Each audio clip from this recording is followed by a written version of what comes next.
James 17 साल का है और सोचता है कि वह भावनाओं से रहित है, इसलिए खुद को साइकोपैथ मानता है। बचपन से ही उसे हंसी मजाक में मजा नहीं आया। उसके पिता के पुराने मजाक उसे इरिटेट करते थे और वह कभी कभी उन्हें मारने का सोचता था। जेम्स ने अपनी जिज्ञासा के कारण खुद को चोट पहुंचाने की कोशिश की ताकि नया अनुभव हो। वह धीरे धीरे अपनी हिंसक जिज्ञासा बढ़ाता गया और जानवरों को मारना शुरू किया। जानवरों को मारने से भी उसे कोई भावना नहीं महसूस हुई। अब वह सोचता है कि इंसान को नुकसान पहुंचाने से उसकी भावनाएं जाग सकती हैं। एलिसा नाम की लड़की उससे मिलती है, जो भी अजीब है, और वह उससे बात करना चाहती है। एलिसा बताती है कि वह अकेली रहना चाहती थी क्योंकि उसके घर में दिक्कतें हैं। उसके सौतेले पिता का बुरा व्यवहार उसे परेशान करता है। उसे अपने छोटे सौतेले भाई बहनों की देखभाल करनी पड़ती है, जिससे वह और दुखी होती है। उसके असली पिता उसे प्यार करते हैं और ध्यान रखते हैं, इसीलिए वह उन्हें प्यार करती है। उसे समाज में घुलना मिलना पसंद नहीं और उसे ऐसे लोग पसंद नहीं हैं जो सबके साथ घुल मिल जाते हैं। लंच के दौरान एक लड़की सीधे बात नहीं करती, सिर्फ मैसेज करती है। लड़की का हल्का जवाब देखकर एलिसा और गुस्से में आ जाती है। एलिसा गुस्से में अपना फोन तोड़ देती है। एलिसा जेम्स को अकेला देखकर उसके पास जाती है। वह बातचीत शुरू करती है ताकि जेम्स का ध्यान खींचे, क्योंकि उसे लगता है कि जेम्स उसे समझ सकता है। जेम्स के मन में ख्याल आता है कि एलिसा उसकी योजना का लक्ष्य हो सकती है। एलिसा सोचती है कि जेम्स उसे मिलने के लिए इंतजार कर रहा है। एलिसा नाटक करती है और अचानक जेम्स को किस कर देती है। एलिसा कहती है कि उनका फोन टूट गया है, इसलिए टेक्स्ट नहीं कर सकते। जेम्स ठंडे तरीके से पूछता है कि क्या एलिसा उसके साथ डेट पर जाएगी। एलिसा हाँ कहती है और वे रेस्टोरेंट जाते हैं। एलिसा वेट्रेस से बदतमीजी से एक चम्मच मांगती है। वेट्रेस नाराज होती है और कहती है कि इस तरह की भाषा सही नहीं है। एलिसा पहले माफी मांगती है, फिर मजाक में कहती है कि उसे बड़ा केला चाहिए। वेट्रेस गुस्सा हो जाती है और सिक्योरिटी बुलाती है। एलिसा बाहर जाती है। जेम्स सोचता है कि एलिसा मानसिक रूप से परेशान है। एलिसा जेम्स के घर आने की बात कहती है और जेम्स इसे अपनी योजना के लिए सही मौका समझता है। एलिसा घर देखकर अजीब महसूस करती है और खिड़कियों की संख्या पर बात करती है। एलिसा एक तस्वीर के बारे में पूछती है। जेम्स बताता है कि यह उसकी मां की है। एलिसा जेम्स को छूती है और जेम्स को लगता है कि वह हिंसक या खतरनाक विचारों में है। एलिसा किचन में जाकर टोस्ट बनाती है, लेकिन जल जाता है, जबकि जेम्स उसे मारने के बारे में सोचता है। जेम्स का पिता फिल घर आता है और देखता है कि एलिसा जेम्स के साथ है। फिल मजाक में कहता है कि वह सोचता था कि जेम्स गे हो सकता है। एलिसा कहती है कि जेम्स शायद सेक्सुअल है। बाद में घर की छत पर एलिसा सीधे सीधे जेम्स से पूछती है कि क्या वह पहले कभी किसी लड़की के साथ शारीरिक संबंध बनाया है। जेम्स अपने डर को छुपाकर झूठ बोलता है। एलिसा कहती है कि वह अगले दिन आएगी और उम्मीद करती है कि वे शारीरिक संबंध बनाएंगे। जेम्स सुबह इंतजार करता है, चाकू छिपाता है और मारने की योजना बनाता है। एलिसा समय पर नहीं आती। एलिसा की मां उसे रोकती है और परिवार के काम के लिए कहती है। एलिसा मना करती है, लेकिन मजबूरी में मान जाती है। एलिसा फंक्शन में मिठाई बांटती है और थक जाती है। टोनी एलिसा को पीने के लिए ड्रिंक ऑफर करता है। एलिसा टोनी को मना करती है, लेकिन वह उसे गलत तरीके से छूता है। उसकी मां ग्वेन यह सब देखकर भी चुप रहती है। एलिसा महसूस करती है कि स्थिति गंभीर है। टोनी की हरकतें गलत हैं और मां की चुप्पी परेशान करती है। एलिसा गुस्से और निराशा में घर छोड़ने का निर्णय लेती है। एलिसा अपने असली पिता का जैकेट पहनकर जेम्स के घर भाग जाती है। एलिसा जेम्स के घर आती है, गुस्से में अपनी शर्ट उतारकर सोफे पर बैठ जाती है। जेम्स एलिसा को देखकर धीरे धीरे अपना छिपा हुआ चाकू निकालने की कोशिश करता है। एलिसा जेम्स से पूछती है कि क्या वह उसके साथ कहीं दूर भागना चाहता है। जेम्स समझता है कि मारने के लिए अभी सही समय नहीं है, इसलिए वह जाने का दिखावा करता है। जेम्स चाकू अपनी जेब में रखता है और एलिसा की बात मानकर कार लाता है। जेम्स और एलिसा कार के लिए घर से निकलते हैं। जेम्स की कार लेने के समय उसका पिता घर में आता है और देखता है। जेम्स अपने पिता को मारकर कार ले जाता है। एलिसा जेम्स से डर के बारे में पूछती है। जेम्स थोड़ी देर सोचकर मान लेता है कि वह थोड़ा डरा हुआ है। दूसरी ओर एलिसा आत्मविश्वास से कहती है कि वह बिल्कुल भी डरी हुई नहीं है। जेम्स महसूस करता है कि शायद उसे सच में डरना चाहिए। फिर वे दोनों एक गेमिंग एरिना में जाते हैं। एलिसा उत्साह से खेलती है, पूरी तरह से गेम में डूबी हुई है, लेकिन जेम्स हमेशा की तरह भावहीन रहता है, कोई रिएक्शन नहीं दिखाता। एलिसा जेम्स से शारीरिक हद पार करने के लिए कहती है। जेम्स उसकी बात मानकर ऐसा करता है। गेमिंग एरेना का मैनेजर उन्हें उनके व्यवहार के कारण बाहर निकाल देता है। वे दोनों रेस्टोरेंट में खाना खाने जाते हैं। एलिसा जेम्स से पैसे के बारे में पूछती है। जेम्स स्वीकार करता है कि उसने पैसे नहीं लाए। एलिसा कहती है कि उसके पैसे गेमिंग एरेना में खर्च हो चुके हैं। दोनों बिना भुगतान किए रेस्टोरेंट से चले जाते हैं। एलिसा कार में शरारत करती है और जेम्स के कपड़े उतारती है। कार पर नियंत्रण खो जाता है और कार दुर्घटना का शिकार होती है। दुर्घटना के बाद कार में आग लग जाती है। जेम्स को दुख होता है क्योंकि कार उसके पिता की मेहनत की कमाई थी। वे पैदल चलना शुरू करते हैं। जेम्स बिना शर्ट के लिफ्ट लेने की कोशिश कर रहा है, लेकिन कोई भी कार उनके लिए नहीं रुकती। एक बूढ़ा आदमी उन्हें लिफ्ट देता है और दक्षिण की ओर जाने की पेशकश करता है। जेम्स तैयार है, लेकिन एलिसा को उस आदमी पर शक हो जाता है। वह आदमी एलिसा से कहता है कि पीछे की सीट पर एक स्वेटर रखा है, उसे जेम्स के लिए लाने को कहता है। फिर वह मजाक करता है, पूछता है कि वे जंगल में क्या कर रहे थे। जेम्स साफ जवाब देता है कि कोई गलत काम नहीं हुआ। आदमी भरोसा दिलाता है कि वह पुलिस नहीं है और उन्हें डराने की कोशिश नहीं करता। आदमी अपनी पृष्ठभूमि और उद्देश्य बताता है। जेम्स सच बताता है कि उसकी मां अब जीवित नहीं है। एलिसा जेम्स की बात सुनकर हैरान होती है। वे एक रेस्टोरेंट में रुकते हैं और एलिसा जेम्स से पूछती है कि उसने अपनी मां के जर्मनी में होने के बारे में झूठ क्यों बोला। जेम्स कहता है कि यह एक लंबी कहानी है। एलिसा शक जताती है। तभी वह आदमी कॉफी लेकर लौटता है और उन्हें अपनी पत्नी और बच्चों की तस्वीरें दिखाता है। एलिसा बच्चों का मजाक उड़ाती है। जेम्स उसे रोकने की कोशिश करता है, लेकिन एलिसा गुस्से में रेस्टोरेंट से बाहर चली जाती है। जेम्स माफी मांगता है और वॉशरूम जाता है। बाहर एलिसा महसूस करती है कि उसने बहुत बोल दिया और माफी मांगने जाती है, लेकिन जब वह वापस आती है तो वह देखती है कि जेम्स और वह आदमी दोनों गायब हो गए हैं। बाथरूम में वह आदमी जेम्स के पेशाब करते समय उसे गलत तरीके से छूने लगता है। जेम्स विरोध नहीं करता। अचानक एलिसा अंदर आती है और हैरान रह जाती है। वह जेम्स से पूछती है कि क्या वह गे है। जेम्स जवाब देता है कि वह बिल्कुल भी गे नहीं है और उस आदमी ने उसके साथ जबरदस्ती की। एलिसा आदमी को रोकती है और पैसे मांगती है। आदमी वॉलेट देता है जिसमें काफी सारा कैश होता है। फिर वे दोनों रात बिताने के लिए पास के एक होटल में जाते हैं। एलिसा बाथरूम में जाती है और जेम्स उसे मारने की तैयारी करने लगता है। अपने बूट से चाकू निकालता है। एलिसा बाथरूम में रो रही होती है। जेम्स अपने हिंसक इरादे को रोक देता है। एलिसा बाहर आने के बाद वह होटल के फोन से घर पर कॉल करती है, लेकिन उसका सौतेला पिता टोनी फोन उठाता है। टोनी कहता है कि उसकी मां को एलिसा की परवाह नहीं है। ग्वेन कोई प्रतिक्रिया नहीं देती। एलिसा कमरे में लौटती है और जेम्स से उसे कसकर गले लगाने के लिए कहती है। जेम्स भी एलिसा के प्रति थोड़ी भावनात्मक संवेदनशीलता महसूस करता है। इस बीच जेम्स के पिता फिल जांच शुरू करने के लिए पुलिस को फोन करते हैं। अगले दिन वे होटल से निकल जाते हैं। कार न होने के कारण उन्हें पैदल चलना पड़ता है। एलिसा जेम्स से कहती है कि वह अपने असली पिता लेस्ली के पास जाना चाहती है। जेम्स सहमत हो जाता है और वे ट्रेन लेने का फैसला करते हैं। एलिसा सुझाव देती है कि ट्रेन लेने से पहले वे 1-2 दिन आराम कर लें।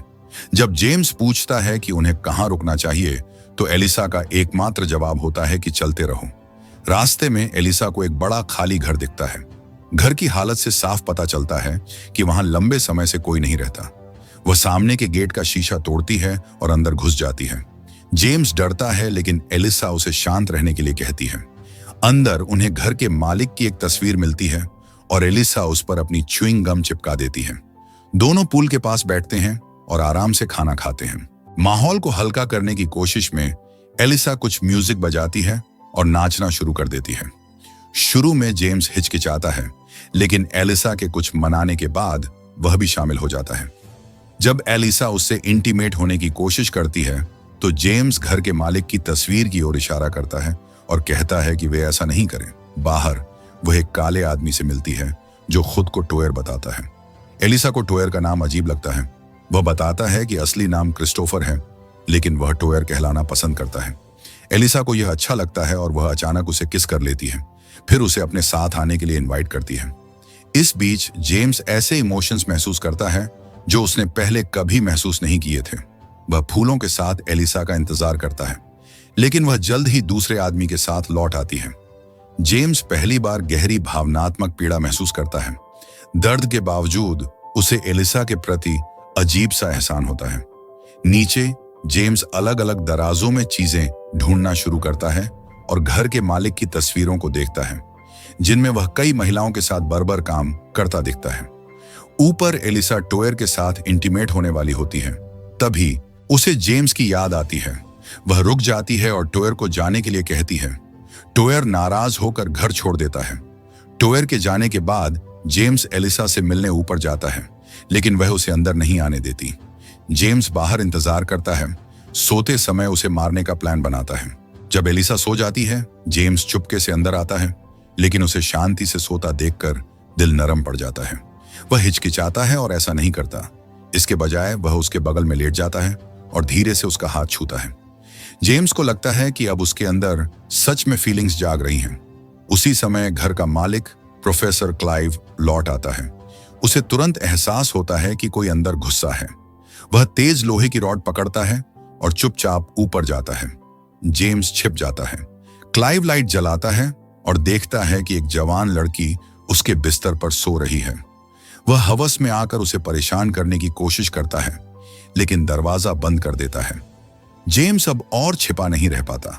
वह बिस्तर के नीचे से निकलता है और क्लाइव की गर्दन में चाकू घोंप देता है, जिससे उसकी तुरंत मौत हो जाती है।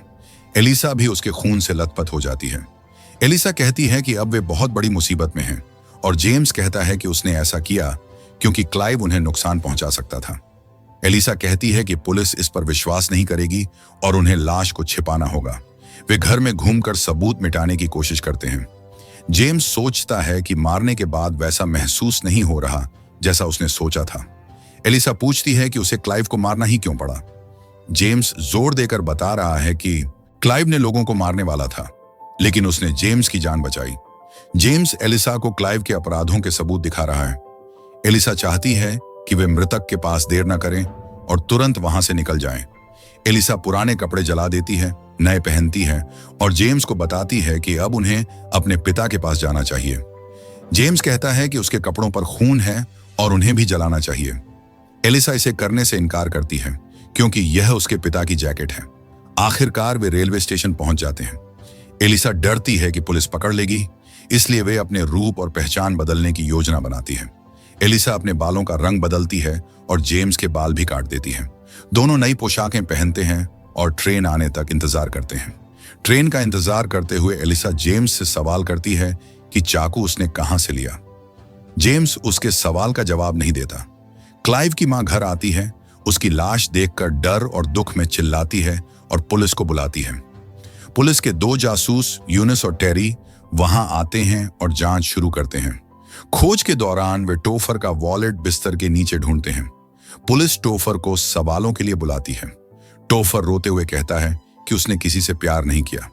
जासूस टेरी कहता है कि उसे प्यार था या नहीं, इससे कोई फर्क नहीं पड़ता। पुलिस को केवल उस लड़की का नाम जानना है। टोफर बताता है कि लड़की का नाम एलिसा है और वह भूरे रंग की लेदर जैकेट पहने थी। टोफर यह भी बताता है कि लड़की जेम्स नाम के लड़के के साथ थी। अब पुलिस के पास जांच के लिए जरूरी सबूत मौजूद हैं। ट्रेन का इंतजार करते समय एलिसा को भूख लगती है और दोनों पास के रेस्टोरेंट जाते हैं। एलिसा जेम्स को लगातार देख रही है क्योंकि उसे याद है कि जेम्स ने क्लाइव को चोट पहुंचाई थी। जेम्स बताता है कि यह चाकू उसके पिता ने शिकार के लिए गिफ्ट किया था।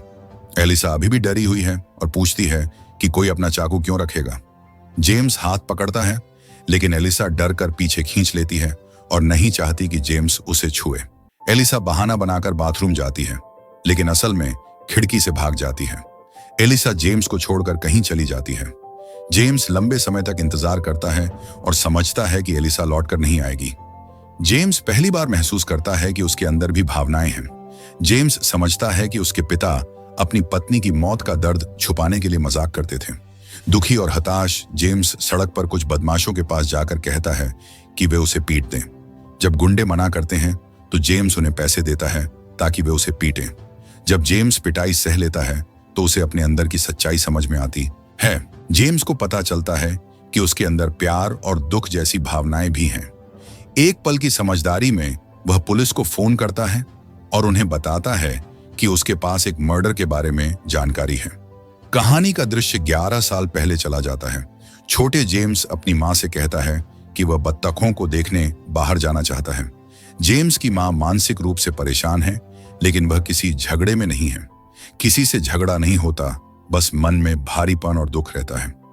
जेम्स अपनी माँ के साथ तालाब पर बत्तखों को देखने जाता है। कार से उतरने से पहले उसकी माँ उसे गले लगाती है और प्यार जताती है।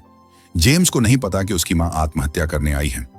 जेम्स जैसे ही बाहर जाता है, उसकी माँ जानबूझकर कार को तालाब में डाल देती है। जेम्स अपनी माँ को डूबते हुए देखकर स्तब्ध रह जाता है। वर्तमान में जेम्स पुलिस स्टेशन में बैठा अपने मन की उलझनों में है। वह सोचता है कि क्या उसे अपने बारे में सच बताना चाहिए। जब पुलिस सवाल करती है, जेम्स कहता है कि उसकी माँ की मौत हत्या थी, जबकि वह असल में आत्महत्या थी। पुलिस ऑफिसर समझाता है कि उसकी माँ ने आत्महत्या की थी, हत्या नहीं हुई थी। जेम्स दिखावा करता है कि वह परेशान और भ्रमित है। पुलिस ऑफिसर सोचता है कि जेम्स भावनात्मक रूप से अस्थिर है और उसे जाने देता है। टेरी और यूनिस फील्ड से मिलने जाते हैं ताकि केस की आगे की जानकारी मिल सके। वे जेम्स के जीवन और उसके बारे में सब जानकारी इकट्ठा करते हैं। वे एलिसा के सौतेले पिता के घर जाते हैं और पूछते हैं कि क्या एलिसा हत्या में शामिल थी। टोनी केस से पीछे हट जाता है और कहता है कि एलिसा उसकी असली बेटी नहीं है, इसलिए उसका केस से कोई संबंध नहीं। टेरी ग्वेन से एलिसा की नई फोटो मांगता है, लेकिन ग्वेन नहीं दे पाती। यूनिस को ग्वेन की मानसिक हालत देखकर लगता है कि उसे विशेषज्ञ की मदद चाहिए। एलिसा को पीरियड्स होते हैं और वह अंडरगारमेंट्स लेने दुकान जाती है, लेकिन उसे पता चलता है कि उसके पास पैसे नहीं हैं। उदासी में एलिसा चोरी करने की कोशिश करती है, लेकिन गार्ड उसे पकड़ लेता है। गार्ड बच्ची को पकड़ने और पुलिस बुलाने वाला होता है, लेकिन तभी बाहर माता पिता अपने बच्चे को खो देते हैं। गार्ड एलिसा से रुकने को कहता है और बच्चे के माता पिता की मदद करता है। एलिसा मौका देखकर दुकान से भाग जाती है। बाहर आकर वह लापता बच्चे को पास में खेलते हुए देखती है। एलिसा बच्चा को उसके माता पिता के पास सुरक्षित पहुंचाती है। उसे लगता है कि उसने कुछ अच्छा किया। जेम्स रेस्टोरेंट में वापस जाता है, उम्मीद करता है कि एलिसा लौट सकती है। वह इंतजार करता है और उम्मीद करता है कि एलिसा उसे छोड़कर पूरी तरह नहीं गई है। गार्ड बच्चा संभालने के बाद एलिसा को बिस्किट देता है और सजा नहीं देता। वह उसे दोबारा चोरी न करने की चेतावनी देकर जाने देता है, लेकिन जैसे ही एलिसा निकलती है, अपराध बोध कुछ देर के लिए फीका पड़ जाता है और वह अंडरगारमेंट्स एक बार फिर चुरा लेती है। एलिसा को बाहर जाकर एहसास होता है कि चोरी गलत है। वह चुराई हुई चीजें फेंक देती है। अब उसे पूरी तरह से पता चल जाता है कि यह व्यवहार सही नहीं था, न तो खुद के लिए और खासकर जेम्स के लिए नहीं, जिसने सिर्फ उसे बचाने की कोशिश की थी। एलिसा को पछतावा होता है कि उसने जेम्स को धोखा दिया। एलिसा माफी मांगने और सब ठीक करने के लिए रेस्टोरेंट लौटती है। दोनों एक दूसरे से माफी मांगते हैं। इससे उनका रिश्ता और मजबूत हो जाता है। इस बीच क्लाइव के घर पर इन्वेस्टिगेशन टीम को जेम्स का चाकू मिलता है, जो एक अहम सबूत है। इस बीच जेम्स और एलिसा एक कार चुराते हैं और लेस्ली की जगह की ओर जाते हैं। कार में एक ऑडियो कैसेट थी जिसे वे शुरुआत में एंजॉय करते हैं। कुछ समय बाद एलिसा को कैसेट में कोई दिलचस्पी नहीं रहती और वह इसे फेंक देती है। एलिसा सोचती है कि उन्होंने सही किया और पुलिस को उनकी तारीफ करनी चाहिए। थोड़ी देर बाद कार का पेट्रोल खत्म हो जाता है। वे पेट्रोल पंप पर पहुंचते हैं। जेम्स कार चलाता रहता है और एलिसा से पेट्रोल भरवाता है। तभी पेट्रोल पंप का मालिक आता है और पहचान जाता है कि कार बिना चाबी के चल रही है। मालिक कहता है कि कार बंद किए बिना पेट्रोल नहीं भर सकता। जेम्स अनिच्छा से मालिक की बात मान लेता है। मालिक पेट्रोल भरता है और चुपके से बेटे को पुलिस बुलाने का संकेत देता है। बेटा संकेत समझ नहीं पाता। पेट्रोल भर जाने के बाद मालिक एलिसा को भुगतान करने के लिए दुकान में ले जाता है। एलिसा के पास पैसे नहीं हैं, इसलिए वह बाथरूम जाने का बहाना बनाती है। मालिक समझ जाता है कि एलिसा बहाना बना रही है और बेटे से पुलिस बुलाने को कहता है। जेम्स दुकान में आता है और दिखावटी तरीके से बंदूक निकालकर मालिक को डराता है। वह मालिक को एक कमरे में धकेल देता है और उसे अंदर बंद कर देता है। मालिक का बेटा अपनी मां की मदद करने की कोशिश नहीं करता। इसके बजाय वह हालात से खुश लगता है क्योंकि वह काम करके थक गया है। बेटा भी जाने की इच्छा जताता है और दुकान से सामान लेने लगता है। जेम्स कार चलाता है। वे भाग जाते हैं और लड़का उन्हें वहीं देखते रह जाता है। टेरी और यूनिस क्लाइव के बारे में जानकारी लेने उसके घर जाते हैं। यूनिस क्लाइव की मां से पूछती है कि क्या क्लाइव का किसी से कोई रिश्ता या झगड़ा था। क्लाइव की मां मानती है कि वह उसके अपराधों को जानती है, लेकिन कहती है कि क्लाइव का कोई अफेयर नहीं था। वास्तव में क्लाइव की मां ने उसके सारे अपराधों के सबूत छुपा रखे हैं। मां उन्हें जाने देती है और यूनिस कहती है कि हमेशा सच बोलो। एलिसा अपनी मां को फोन करती है। ग्वेन एलिसा को घर आने को कहती है, लेकिन एलिसा चाहती है कि टोनी से दूरी बनाए। क्लाइव की मां को एहसास होता है और वह सबूत यूनिस को देती है। यूनिस सबूत टेरी को देती है। टेरी कहता है कि क्लाइव का कातिल होना एलिसा और जेम्स को हत्यारा नहीं बनाता। एलिसा और जेम्स लेस्ली के घर जाते हैं, लेकिन कोई औरत दरवाजा खोलती है। औरत कहती है कि लेस्ली वहां नहीं है। एलिसा पीछे हटती है। जेम्स पूछता है कि लेस्ली का नया घर कहां है। औरत हाँ में जवाब देती है। उनकी कार खराब हो जाती है, इसलिए उन्हें पैदल जाना पड़ता है। वे अंधेरे में एक केबिन पहुंचते हैं जो लेस्ली का नया घर है।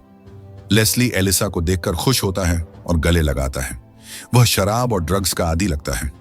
एलिसा जेम्स को लेस्ली से अपने बॉयफ्रेंड के तौर पर मिलवाती है और पूछती है कि क्या वे कुछ दिनों के लिए उसके साथ रह सकते हैं। लेस्ली थोड़ी देर हिचकिचाता है, लेकिन फिर मान जाता है और कहता है कि वे जब तक चाहें तब तक रह सकते हैं। अगली सुबह लेस्ली जेम्स को चाकू से टारगेट शूटिंग गेम खेलने के लिए बुलाता है। लेस्ली का निशाना नहीं लगता, जेम्स का निशाना सही लगता है। लेस्ली जेम्स की कला देखकर प्रभावित होता है। लेस्ली जानना चाहता है कि एलिसा जेम्स के बारे में अक्सर बात करती है या नहीं। जेम्स हाँ कहता है। लेस्ली खुशी में जेम्स को गले लगाता है। जासूस जेम्स और एलिसा के माता पिता को एक साथ पूछताछ के लिए बुलाते हैं।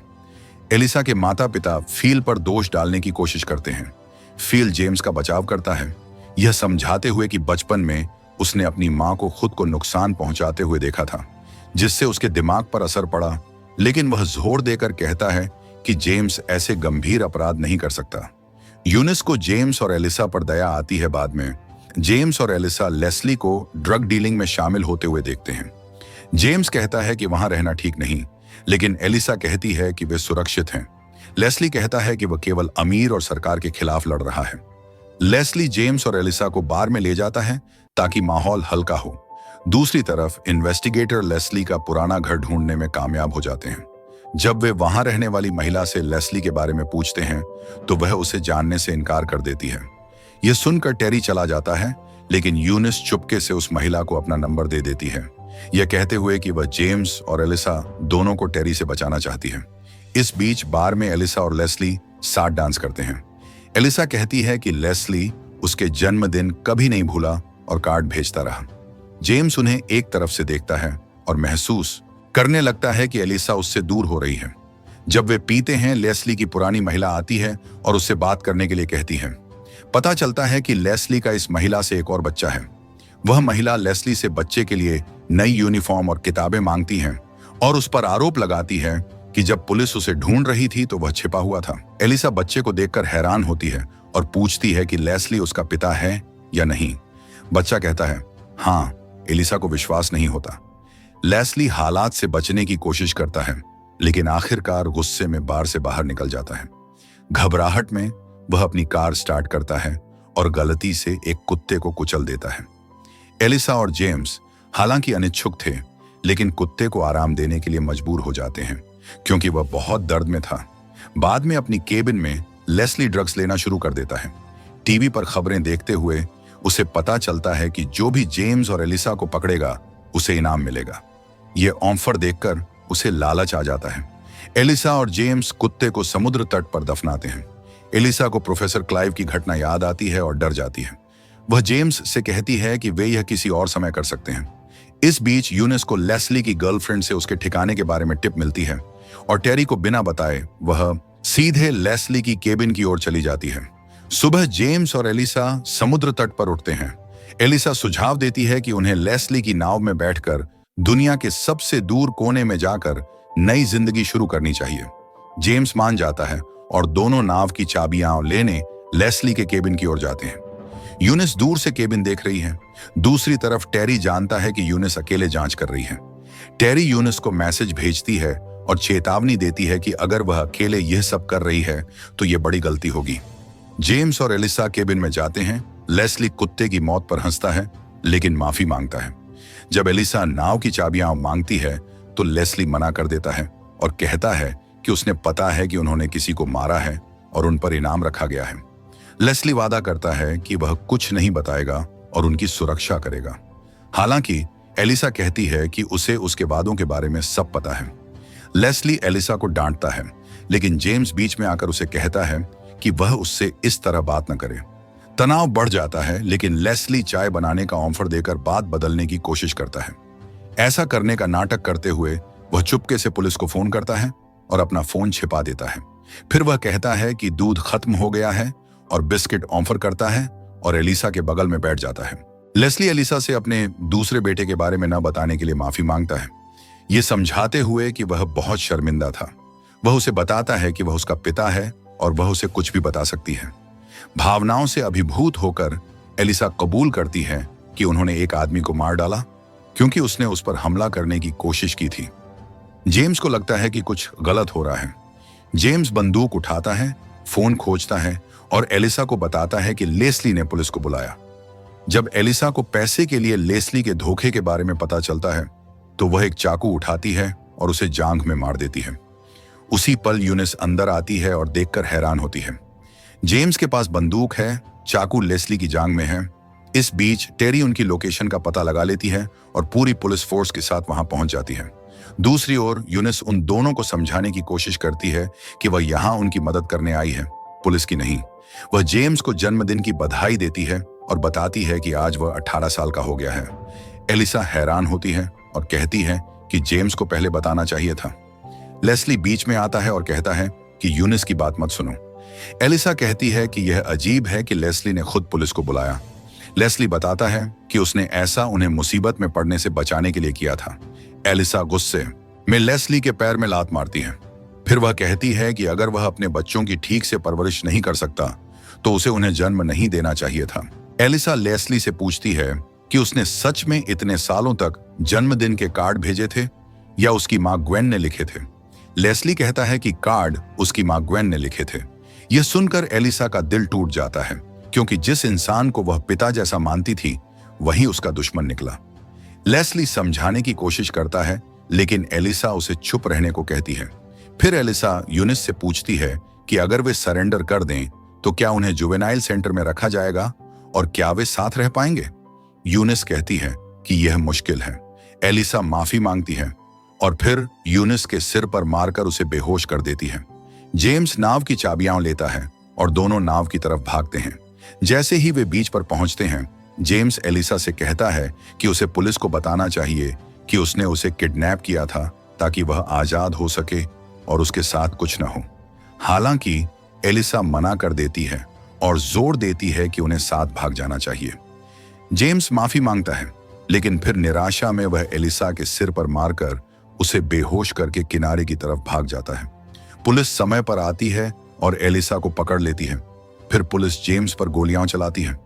भागते समय जेम्स इस बात पर सोचता है कि आज वह 18 साल का हो गया है। जेम्स को अब रिश्तों और भावनाओं का असली मतलब समझ आता है। आखिरकार जिस एहसास का वह इतने लंबे समय से पीछा कर रहा था, वह उसे मिल गया है।